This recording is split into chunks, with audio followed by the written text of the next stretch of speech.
So, meron tayong Canon G2010. Ang error niya, PO7. So, kailangan i-reset. Ito yung error niya, PO7. So, yan, nood lang kayo mga subscriber. Yan, bago natin gawin, huwag niyong kakalimutan mag-subscribe. Pakipindot na rin po yung like button, tsaka yung share button. Yan, i-off muna natin.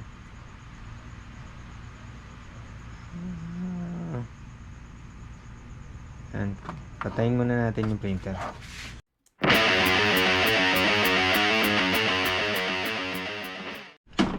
So yan,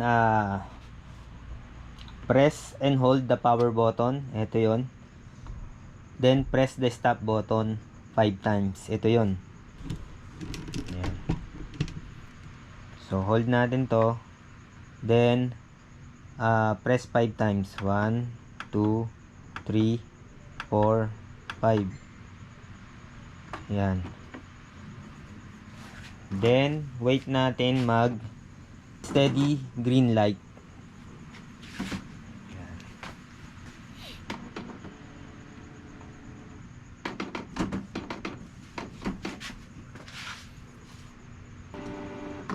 Then pag steady na yung green light, press the stop and power button.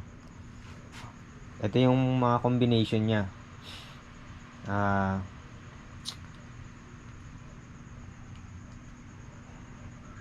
Pindutin to ng press 4 times yung stop button. 1, 2, 3, 4, 1. Then 1, 2, 3, 1. Then last 1, 2, 3, 4, 5, 1. Yan. Yan. Antayin nyo na. So, pwede na siyang gamitin uli.